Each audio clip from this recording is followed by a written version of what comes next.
legalizefreedom.com. Why are we here? Where do we come from? Where are we going?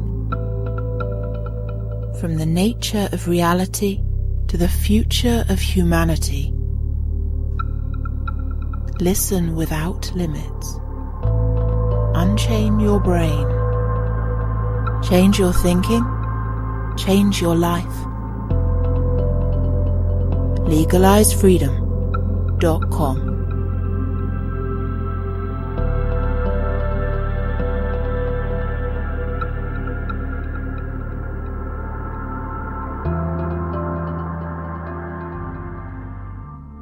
Greetings and welcome once again to legalizefreedom.com. I'm your host Greg Moffat, and my guest today is Frank Furedi, who joins us to discuss the coronavirus crisis and the real pandemic, fear. COVID-19 is a disaster without precedent, not primarily in terms of the disease itself, but in how we have responded to it. The climate of fear is such that populations worldwide have willingly abandoned their way of life, given up rights and fundamental freedoms, and accepted government-imposed lockdowns, all in the name of protection from the threat of infection. While governments were delighted that a fearful public was so ready to exchange its freedom for the promise of safety, they now have a new problem. Citizens have become too scared to leave their homes when the lockdowns end. Whatever the actual physical threat from COVID-19, most people are now discovering that the devastating economic, social and psychological impact of lockdowns will have a much greater impact on their lives. Once the exercise of freedom is perceived as unsafe and a threat to human health, society is in trouble. Depriving people of freedom does not make anyone feel genuinely safe, and after months of living in lockdown, millions of people have become terrified of everyone and everything. We can never be 100% safe, but by stepping outside of our homes we can begin to live as free citizens again. We can begin to take back control, get on with our lives, and learn to contain the threat posed by COVID-19. No power on earth can do more to strengthen our ability to deal with fear than freedom. Hello and welcome, Frank, and thank you so much for joining us today on legalizefreedom.com. Nice to be here and nice to talk to you. Splendid. Now today, Frank, we're going to be talking about obviously what's going on in the world at the moment. We're recording this in the midst of the so-called coronavirus crisis of 2020. We'll be talking about your recent book, which is entitled How Fear Works, Culture of Fear in the 21st Century. Before we dive into that, for listeners who don't know, just let people know a little bit about your background and your work in general. Well, I'm a sociologist by trade, professor of sociology, and I've been doing work on the question of fear and uncertainty for about 25 years. And what I'm really concerned about is the way in which societies, Western societies in particular, are finding it very difficult to deal with the unknown, to deal with problems, and tend to avoid facing up to the challenge of building some kind of a more confident society that can deal with the problems of the future. And instead, we tend to continually retreat. And one of my main concerns in my works is that we seem to be stuck right in the middle between the past and the present in this very presentist, sort of very kind of downhearted, kind of pessimistic way. You've written a series of articles over the last few weeks about the current crisis. The latest was entitled A Disaster Without Precedent. So perhaps you could get us started by talking a little bit about a couple of the overarching ideas you just mentioned, but how what's currently going on in the world has really brought this into focus. It's right front and centre now in everyone's mind, because for many people, many observers, fear is actually the real pandemic here. Well, I think the interesting thing is that if you look back upon history and you look at all the big catastrophes that humanity has faced, we can learn quite a lot about it. We can learn about how societies have dealt with it successfully and in some cases less successfully. And one of the things that I was really interested in is a very simple lesson that we learn from disaster, which is that the problem posed by the threat of a disaster is ultimately influenced by the way we reacted. So the way we reacted actually ultimately shapes how much that disaster means to us, how much of an impact it has on our lives, and whether or not it kind of paralyzes us or gives us some ideas about how to move sort of further. So what I'm very interested in is, and I was very interested in, is that in many respects, what's unique about the present pandemic is not that it's a particularly major one. We had many pandemics in the past that were far more destructive and far more corrosive as far as people's lives was concerned. For example, the 1918 influenza pandemic or the 1968 Hong Kong virus. These had all had more destructive impacts. But what's interesting about our own pandemic at the moment is the way we reacted to it, because we've done things that we've never done before. We've reacted globally. We've closed down children's schools, which has never happened before. Even during the Second World War, the schools were open.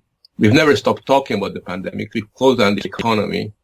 And I think that what has happened is we've given a completely unrestrained sort of territory for fear to flourish. And in that sense, that's why I use the word, this is an unprecedented disaster, not because of the gravity of the threat posed by the disaster, which is obviously is quite serious, but the way we reacted to it, which is quite unprecedented and is likely to have a long-term impact on the way we live our life. It's going to change the way we live our life because it kind of forced us to experience life in a very different way than ever before. To what extent do you think that if not the reaction, but the way the reaction is being received and perceived, is a function of the hyper-connected sort of global systems that we have now? Many people commented in the wake of 9/11 how, especially people who'd already been living for quite a while at that stage, they said they'd never seen any sort of other big global crisis situation just catch hold of people's fear and imagination so fast. And that, at the time, people were saying, well, we have the internet now, but that was nearly 20 years ago. So do you think that that's an important dimension of all this, so that every little ripple of reaction from an individual or an organization, especially an important individual, is relayed around the world, in nanoseconds, often with little context? And of course, we live in this information matrix where anybody can input into it and say anything. And so anything that you or I might like to say, this conversation, for example, has got a potential audience of billions. It's probably not going to reach those billions, but so anything we say can filter into that sort of narrative. Everything's just working at hyperspeed these days. And I think that it can be helpful, but it can also be a tremendous hindrance. Well, I think you're right to suggest that this global interconnectivity plays a role. I'm not sure whether it plays a role that's decisive, and very often people attribute far more power to the global media than it might have, because you have to remember that after 9/11, although there was a lot of talk about fear, actually most people weren't as caught up in it as one would suspect. And I was involved in doing research at that time with a group of European academics, and we were quite surprised to find that, in fact, when you talk to people in Europe, this was an all-European study, most people were far more fearful about their own economic future, their jobs, their pensions, the quality of life that they would have when they got older. The whole idea of global terrorism was pretty low down their hierarchy of fears. They were much more worried about just ordinary, banal crime, or they were more worried about immigration than they were about global terrorism. And that was, sort of not what you would imagine if you read the newspapers, because in the newspapers and in the movies and on the media, global terrorism, hyper terrorism was very widely featured. Now, today, it's a different reaction. I think today, there is a global sort of fear. Fear has really united us in a way that has never occurred in the past. I think there are a number of reasons for that. And that's to do with the fact that, in a sense, the reason why we react the way we do is not simply because of the way it's presented on the media and how it kind of incites us to be scared, but because now for decades and decades, we've been almost socializing society into regarding safety as the fundamental value of the Western world. It almost has a quasi-religious quality to it. And the thing about this kind of religious quality of safety is that the more you're concerned about safety, the less safe you feel. I mean, by definition, a psychological concern with safety always makes you feel insecure because you can never feel too safe. It's not, every new experience, every new problem makes you rethink the question of your existential or your personal security. And it seems to me that one of the things that has occurred, particularly amongst the younger generations, is we educated them to adopt a kind of learned helplessness, to kind of regard uncertainty and risk as entirely negative rather than as something that you can manage or you can deal with or you can confront. And I think as a result of that, what has happened is that when the thing broke out, when the pandemic broke out, in many parts of the world, a lot of people were asking, for solutions, for help. Tell us what to do. The principal reaction was, whatever you want us to do, we'll do as long as we feel safe. And everything in the media terrain, the political terrain, was pushing people in that direction. And that's what explains why, at the moment, governments are more worried about what's going to happen after the pandemic than in the middle of the pandemic. I've talked to people who are policymakers, and they're worried about the fact that a lot of people will be too scared to go back to work or to get on a train or to commute to London. So I think that we now have a very different kind of reaction than was the case in previous high-profile incidents. Well, yeah, and it seems to be, for those of us trying to take a slightly cooler look at this, it seems to be very out of proportion. You mentioned the study, the European study in the wake of 9/11 and how most citizens were more concerned with everyday issues. But there does seem to be an issue, but maybe it isn't all the media, but how threats are presented and how they're talked about, if at all. For example, people often say, when they're talking about something like international terrorism, where you're much more likely to be killed crossing the road, or even, in the wake of 9/11, getting onto an airplane, you're still much more likely to be killed crossing the road than you are taking a flight. But that didn't seem to necessarily be mirrored in people's behavior. So we're told also that more people in the US choke on peanuts and die, or than die as a result of global terrorism. But the idea of global terrorism and the idea of the risk of choking on your food, they seem just at worlds apart.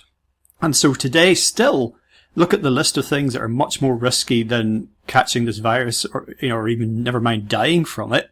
But yet the spectre of that fear is living with everyone, and it is going to have these long-lasting effects. And that's really what I'm most concerned about, is not the virus itself. That's why I said at the top, fear is kind of the real pandemic. And I can understand why policymakers are so concerned.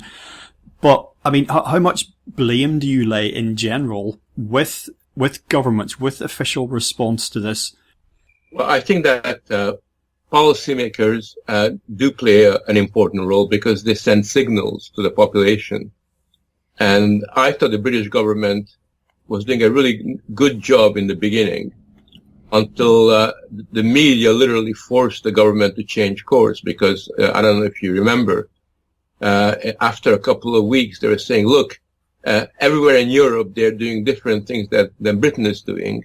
Why is Britain being so laid back compared to the Italians or the French or the Germans? And they're putting a lot of pressure on the government to fall in line with the international consensus. And I think that because of that, the government almost went out of its way then to kind of scare people, to get them to stay at home and to have this kind of one-dimensional message that basically said, your job is to be at home rather than to do something that allows you to take control over the situation. But it's interesting because other governments behave differently. So, for example, if you take the United States, the governor of South Dakota basically said, we'll take some sensible precautions. We'll look after the old and the vulnerable. But, life will go on. We're not going to shut down the economy. And the governor was really accused by the Washington Post, by the New York Times, and all the other media of playing with people's lives. And, hundreds of people are going to die in South Dakota, and it's going to be horrible. And yet, South Dakota has done reasonably well, and people, went about, their business in a way that's quite admirable because they got the right signals. And even Sweden, I think, you almost had this impression in Britain that a lot of people in Britain wanted Sweden to fail because Sweden didn't lock down the economy. They wanted the Swedes to really pay a high price for their maverick reaction. And I think it was, I've got Swedish friends, and they make the point that they trust the government, they trust the message, they really are delighted by the fact that they can go to bars, sort of they can just carry on with life, albeit, with some modifications. And there you had a different kind of reaction, which is, I'm not a big fan of the Swedish government, but they've done really well in kind of immunizing people from the worst aspects of fearing and panicking.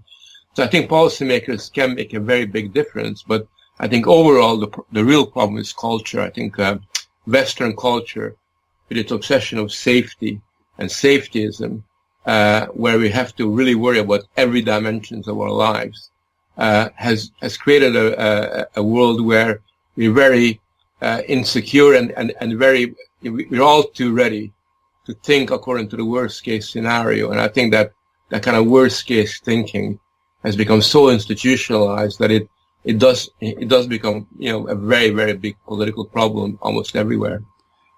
Yes, well, this is a culture, as you point out, in your work, that's evolved over a long period of time. It emphasizes vulnerability and helplessness, as you say, and it's also evolved to take even a wider look at this as we've become estranged from certain values, which is something that you talk about. And it sounds like quite archaic talk to some people. I've had conversations with people, they're always talking about values, and it all sounds very quaint and old-fashioned, but I think it's important because you do talk about risk, and you talk about morality, and you talk about courage in how fear works.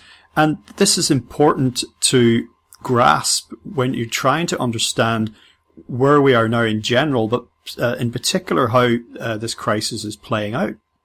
Yeah, I think it is, because one of the nice things about the legacy of humanity, of humanism, is that at various points we learn the importance of experimenting, of taking chances, of risk-taking, and not deferring to fate. That was, quite an incredible insight that we developed, from the ancient Greeks to the Renaissance, through the Enlightenment, that we need not be the objects of history, but to some extent we can take control of our lives. And it seems to me that what has happened is that, first of all, in the world we live in, risk is now seen as being entirely a negative phenomenon. I remember as a child when my dad used to say, "Okay, Frank, this is a good risk and this is a bad risk." And he used to use a language of good and neutral and bad risk. Now, risks are by definition bad. They're something to be avoided. And risky behavior is equated to irresponsible behavior. So, that has created a very big problem. And alongside of that, important virtues that have been essential for dealing with adversity, such as solidarity and courage, are no longer are seen as being old school, archaic, out of date ideas. And insofar as we talk about courage, we've kind of defined it downwards. So we use the expression, the courage to survive. So just by surviving, you're courageous, rather than having the attribute that by that courage doesn't just mean you're surviving. It means that you kind of take on board the challenge, the threats that face society, and you try to minimize its destructive effect, even through taking risks in the course of that. And because we no longer see these things as really quite important, all that children learn is just one value, which is that of safety. That it's good, we must be safe. We need security. We need to insulate ourselves from from criticism, from pressure. We medicalize people at a very, very early age. And therefore it means that as they're growing up and as they become adults, they to some extent become so obsessed with their weaknesses, their passive side, that they lose sight of the fact that we also have an active side to our persona, that we have to cultivate our active side and our potential for independence and for risk-taking and for dealing with challenges. And I think that aspect of our life is a problem, because we have become, to some extent, morally illiterate in terms of dealing with adversity, challenge, and uncertainty. Well, I mean, thinking about childhood, I mean, when I was a child in the 70s, I'm going to trot out some well-worn cliches here, but, I played in the dirt with my hands, and I rode my bike with no stabilizers on it, and I was allowed to stay out on my own until sunset as long as my mum knew where I was. She trusted me to not get into trouble. She trusted me to not hang around with the wrong sort of people, and she trusted me to seek the help of an adult if there was some kind of trouble that came up. Don't be terrified of every stranger, but, just be careful. Whereas now, of course, that everything has completely changed. And as you say, risk has become uniquely bad. And this filters into your idea about the socializing of young people in general.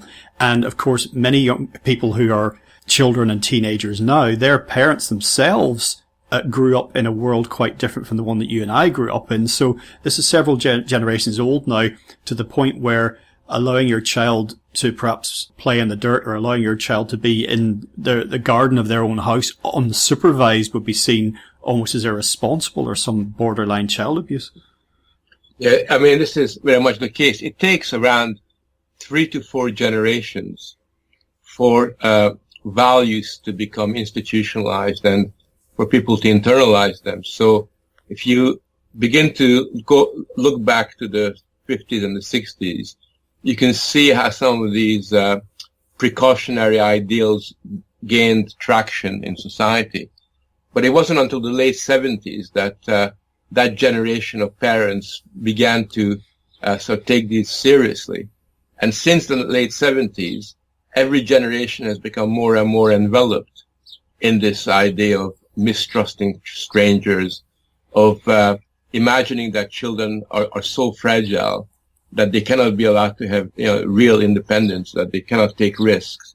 And if you look at generational reactions, you'll find that even today, the older parents are far more relaxed about bringing up their kids and far more open-minded about what they allow them to do than the youngest generation of parents, who've been totally socialized into a very obsessive, risk-averse culture. And I think that, I've seen that in university, where over the last 40 years, successive waves of undergraduates have fundamentally changed from, essentially risk takers, because when you're an undergraduate student, by definition, most kids are risk takers. They want to take chances, they want to experiment, to now, where they've become very much risk averse individuals who actually demand that you tell them what to do, demand that they hold their hands, and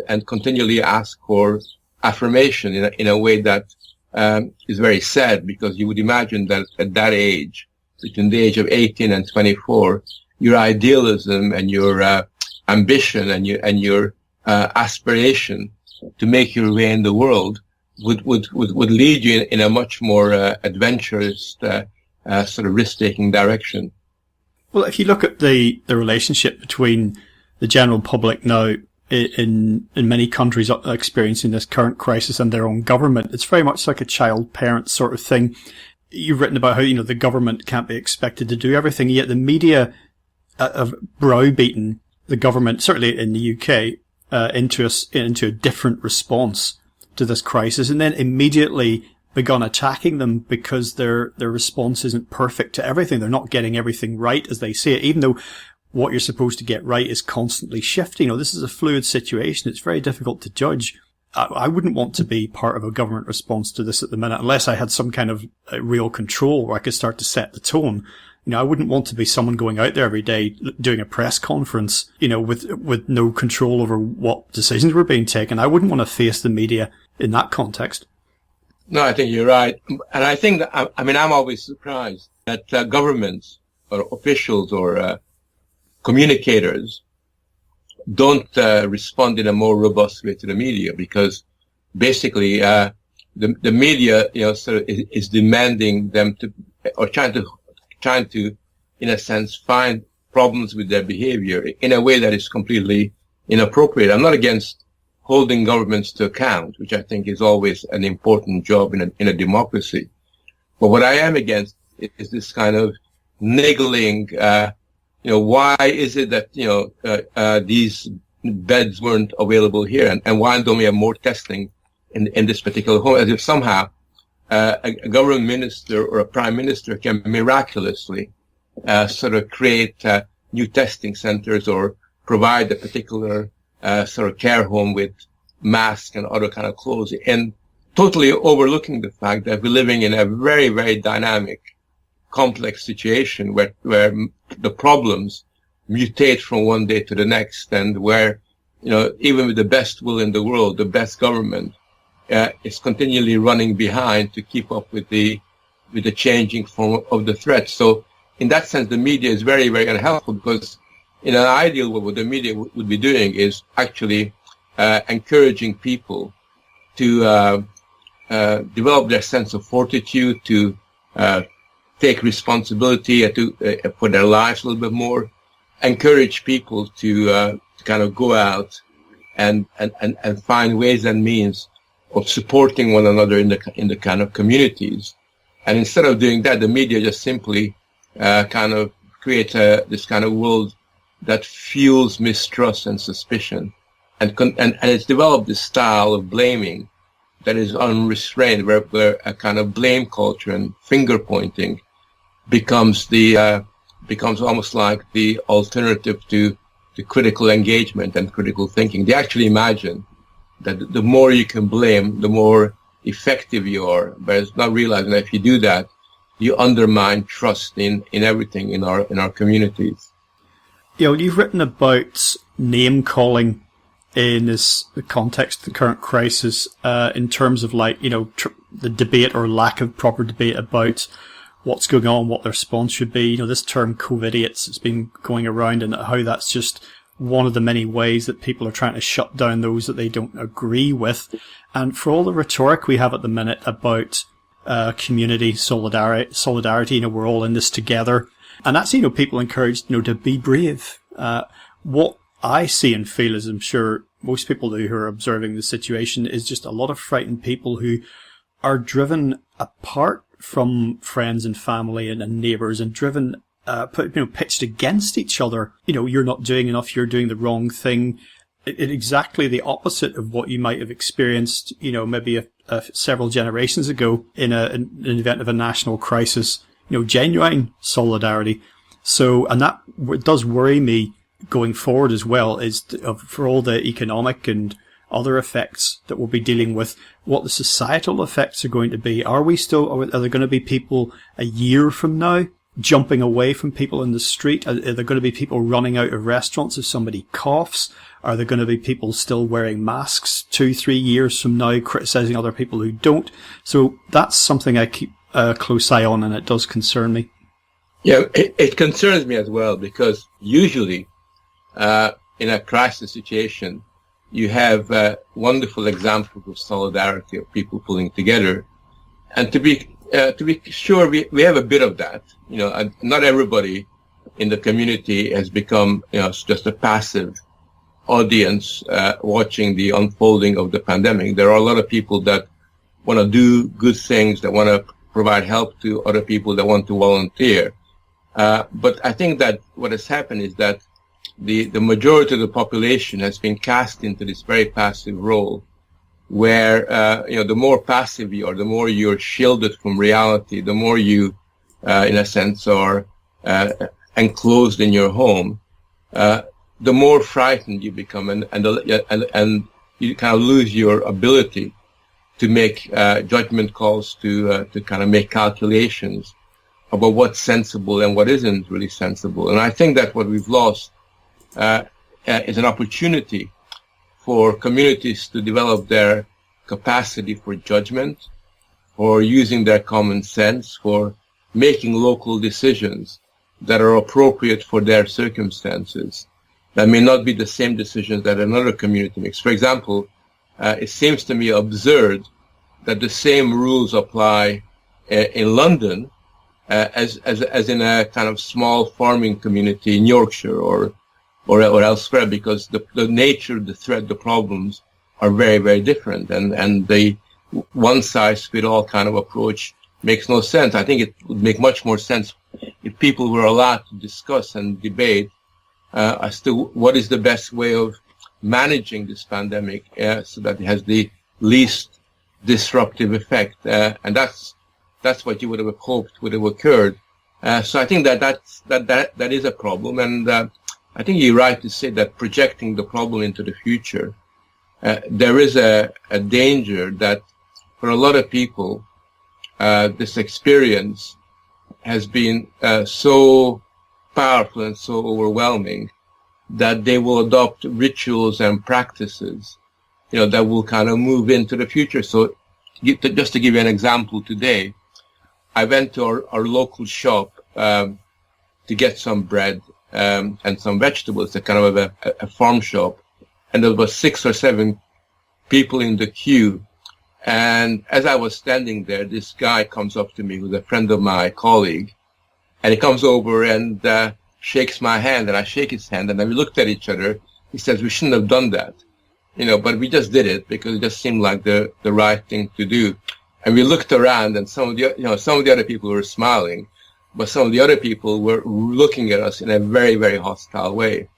And the point I'm really trying to get at by using this example is that what we have is a kind of very differentiated reaction on the part of the population, which will be very important for understanding what's going to happen in the future. You can see this, for example, that some people love wearing masks because for them wearing a mask is seen as a symbol of virtue. Wearing a mask is a symbol of social responsibility. It's a signal that I am a really, really good person. And in their eyes, people who don't wear masks are irresponsible. They put other people's life at risk. They're the wrong kind of people.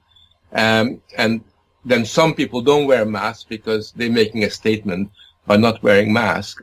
And what we're having is a kind of a range of unhelpful identities evolving through the pandemic, which all relate back to, how do you perceive risk? How do you perceive danger? How do you perceive safety and security? All these things, I think, will become really, really important, both politically, but also culturally. Well, of course, there's a tendency in these situations towards lowest common denominator, isn't there?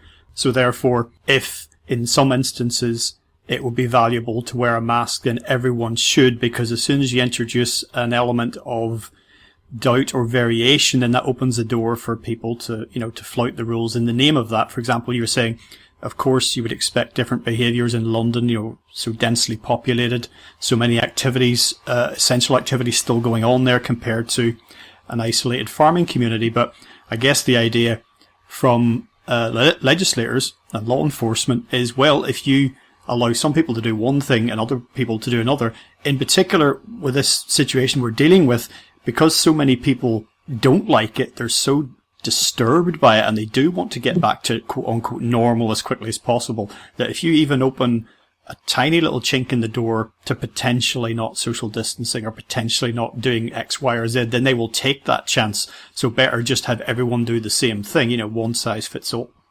Yeah, and I think that in addition to that, what you also have is very powerful cultural pressures to conform. So that if everybody is wearing a mask on the tube or on the train, then you will be expected to wear a mask. Otherwise, you're seen as somehow a problem or a threat. And I think that there is a kind of dynamic in the air. It's unclear yet how powerful it is. But I was very, very disturbed when, I think it was last Sunday or Saturday, I read a report that the police have logged about 300,000 sort of reports where people were snitching on each other. Basically getting in touch with the police to say my neighbor is, not doing the right thing. Here are some people who are standing too close to each other. So there's a kind of unhelpful and what I say is quite destructive reaction where people just want to lash out at other people who aren't behaving in the way that they're behaving. And so I think that is a problem. I'm not sure to what extent that will be the dominant reaction, moving forward, because fortunately there are other kinds of people who are a little bit more relaxed and do aspire and do yearn to get their freedom back as soon as possible. So it's I think what we can say with utmost certainty is that there's going to be a very heterogeneous reaction to the world in the months ahead, where people's personal proclivities and their subjective inclinations will have an unprecedented importance in the kind of behaviors that they will adopt. And I think that, unfortunately, unlike in the United States, where you can have different states where people behave very, very differently, there's far less scope for that in the United Kingdom because we live in a much smaller and more centralized society. Well, I suppose behaviours going forward relates back to what you were saying about this need for conformity, or this drive for conformity, because it's a bit like the crabs in a bucket. One crab's trying to escape from the bucket and then other crabs are pulling the crab back in, because if one crab's seen to escape from the bucket, that means other people can do it as well. So, and that's religious as well, religious impulse. At their worst, religions were trying to force themselves on non-believers, because the very existence of non-believers kind of indicated that their religion wasn't the be-all and end-all after all. So if everyone in Sweden isn't dead, then that means that the model couldn't be completely broken.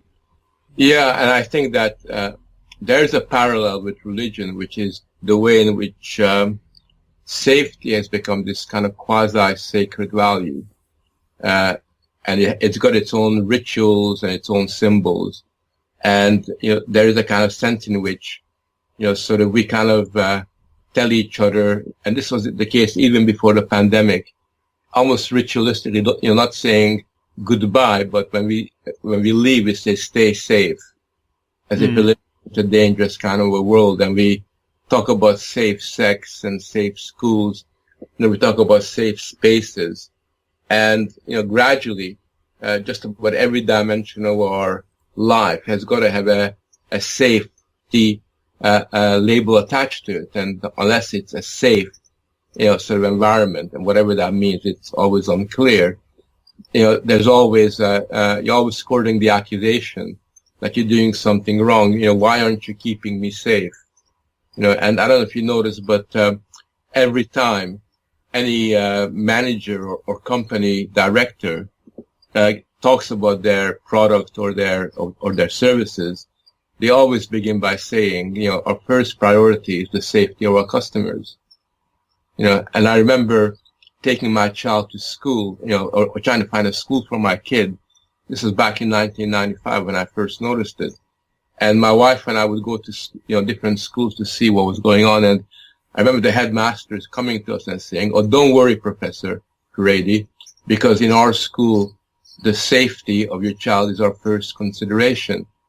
I remember my wife saying to the headmaster, "We were hoping that the first consideration of this school would be to teach my child to read and to write and to, do maths and everything." But they feel the need to kind of emphasize this. And although there's a strong rhetorical element to this, after a while, it does acquire this, inner momentum, and it becomes almost like a kind of orthodoxy that you need to kind of pay lip service to, and you need to behave in ways that are defined as safe if you're not going to sort of court criticism and questioning. Well, then potentially litigation as well. It occurs to me that this the drive for safety and risk assessments and health and safety and all that kind of evolved and into law eventually, and it became part of the statute books, so that if you violated health and safety law, for example, then you could be sued, so it made all the managers and risk assessors, you wanted to make sure they ticked all the boxes, but this has continued to encroach. Now, there's a difference between law and policy, of course. So if you want to go into a certain institution, they can say you must abide by our policies, but that's not the same as the law of the land. So if you don't want to wear trainers if you want to wear trainers into a nightclub and the bouncer says you cannot, it's not our dress code, it's not the law, but they can say you can't come into our club unless you dress appropriately. That doesn't mean you have to wear trainers all the time. But I'm thinking now along this line of where, in institutions where this desire to offend no one and for no one to be harmed, psychologically informs policy, which then in people's minds becomes conflated with perhaps not the law of the land, but behaviours that were continued elsewhere, if you see what I mean. So people are, even when it's not a matter of law, they're very afraid of offending anyone, of causing anyone psychological harm, of making them feel uncomfortable, of any of that, even though they're not bound by any laws. Yeah, I mean, I think what we have are not laws, but codes of conduct, both formal and informal, which have a very strong expressive character to them. They're about sending a message. And I think that you'll find that although they're not laws, they are increasingly being underwritten by new processes and procedures, which have the effect of both micromanaging life within institutions, but also of managing behavior, of regulating and ultimately controlling behavior. I think that the impact of this is quite considerable, and it was really brought home to me in the most latest version of this today, when the government is trying to nudge people to go back to work. And the head of the TUC, the Trade Union Congress, is saying that, no, we don't want people to go back to work because we can't really guarantee their safety. So it's almost like the trade union movement has become a safety union movement, where it's kind of health and safety obsessed to the point at which that becomes more important than people gaining their livelihood. And I think that kind of attitude is now pretty much the norm in every major institution, in our society, and is something that has an expansive character to it for the very simple reason that health and safety or protecting people from offense are never going to work, for the very simple reason that if people want to feel offended, they will feel offended by just about anything. So whatever the rules are, once people begin to think in a way that convinces them that they are at risk, that they are facing some kind of potential danger, then it becomes a self-fulfilling prophecy. Yeah, and it's very difficult to roll these things back, isn't it? Just as we're concerned about potential new draconian legislation perhaps being passed in the midst of this current crisis and in the wake of it. So there are these attitudes that can become solidified in the national or in the psyche of the species. And very few laws are ever taken off the statute book. It's interesting, we're used to governments putting economies ahead of people. This is quite a common complaint that, people's lives and welfare are sacrificed and people are thrown out of jobs and their health is compromised, all sorts of things because it's for the economy. Or corporations will do this as well. They will put finances ahead of people. And in the current situation, then we're being asked to see that no matter what the economic fallout and destruction, this is governments putting people before economy. And that's supposed to be an unalloyed good.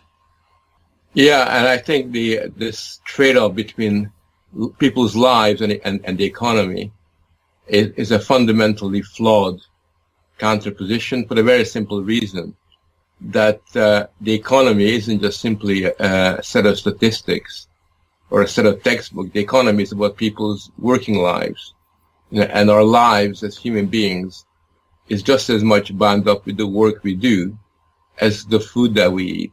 And the idea that somehow there's a kind of contradiction here, overlooks the fact that at the end of the day, our health and our work are irreducibly are bound together. They're meshed together. They're not something that kind of one counterposes.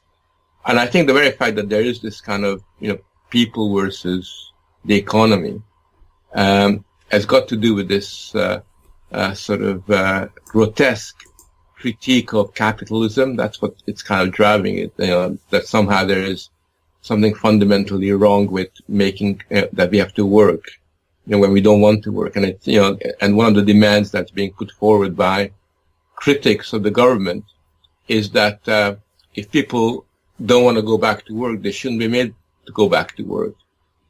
I mean, that's going to be a very big issue in the months ahead, because because the argument they're putting forward, if they feel unsafe, then they should not have to deal with the world of work. So what this will do is it will create a far more expansive idea of health and safety in the place of work, far greater than ever before, to the point at which it kind of invites a kind of paralysis in terms of our working lives. And I would say that this is not something that we need to just accommodate to. I don't accept that things are inevitably going to go in one direction, that we have to put up with the loss of freedom, the loss of human aspiration and experimentation.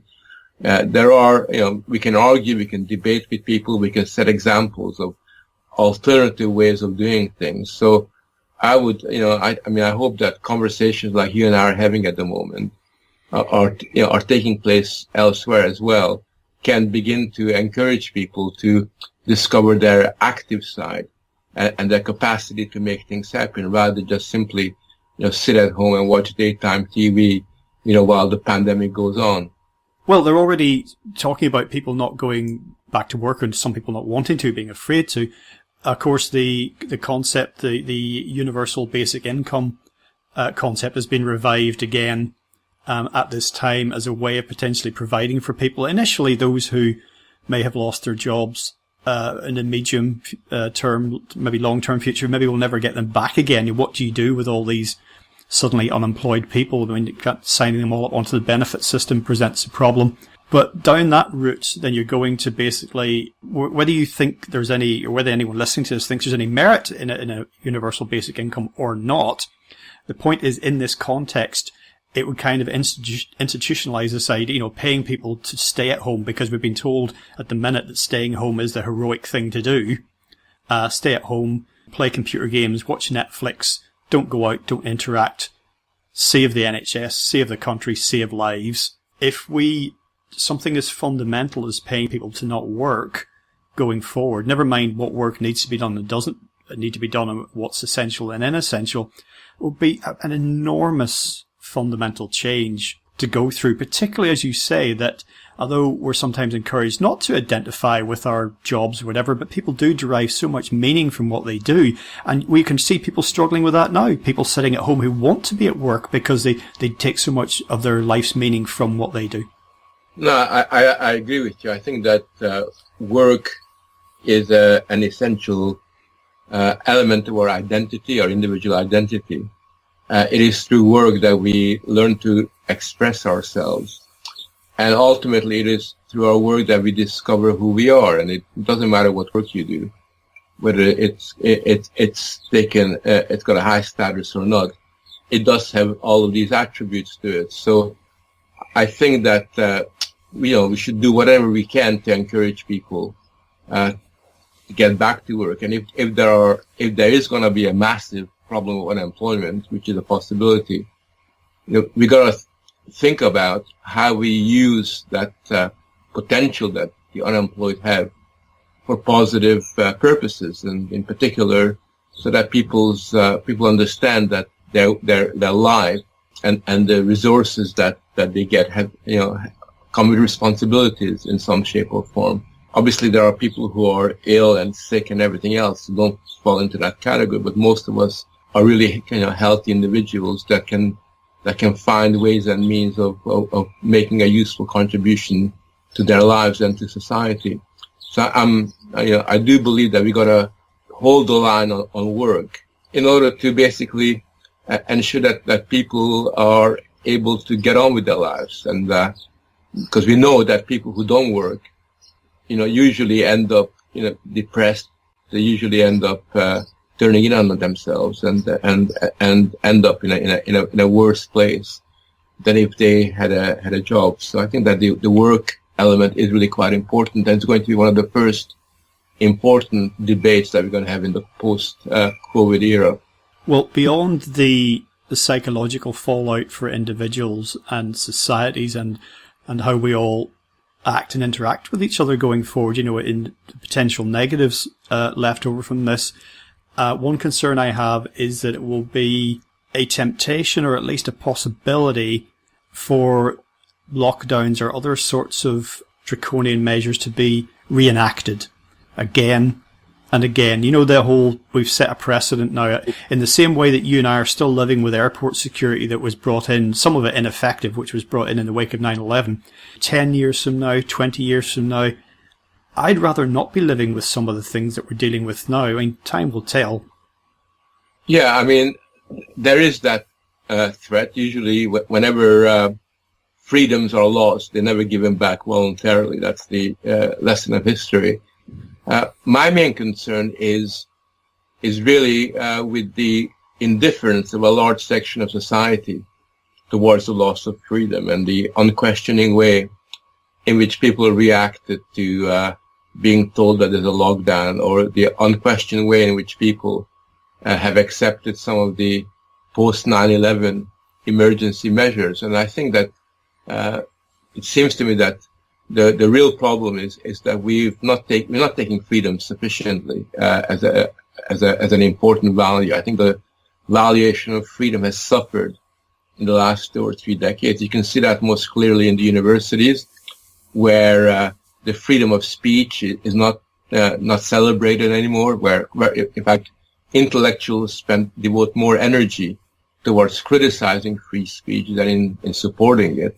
So you do have a culture at the moment where we rhetorically affirm freedom, but we don't live the freedom in a nice and clear democratic kind of a way. So there is a very real concern, and we just got to make sure that everybody understands that a lockdown is an exceptional measure you take in emergency. It's something that you don't want to repeat in the future. And even if there are pandemics in the years to come, we are going to have to want to look for other ways of containing that pandemic than to move into a self-imposed quarantine.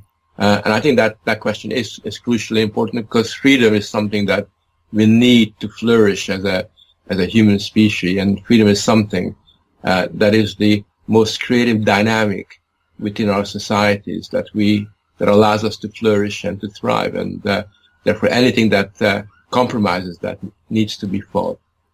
Well, for listeners who'd like to find out more about some of the ideas we've been discussing, they should get your book, How Fear Works, Culture of Fear in the 21st Century. You've also got a new book coming out soon, which is relevant here as well. That's entitled Why Borders Matter, Why Humanity Must Relearn the Art of Drawing Boundaries. Before we sign off, if you'd just like to share details of your website and anything else you'd like to put out there. Well, I can always be contacted on my website, which is www.frankfuredi.com. I'm always publishing newspaper articles, but mainly my more important articles are always available on Spike Online, which is increasingly widely read, where other people write along similar themes that are to do with freedom and the kind of cultural struggles that we're faced with. I would suggest that all of you listeners, get involved in the critical job of questioning what's going on at the moment, and putting yourself out and demonstrating that we are not kind of passive sort of individuals who have to be told how to behave, but we can take ourselves sufficiently seriously to make a difference. Splendid. Well, once again, Frank, thank you so much for joining us today on LegalizeFreedom.com. Thanks very much. Take care.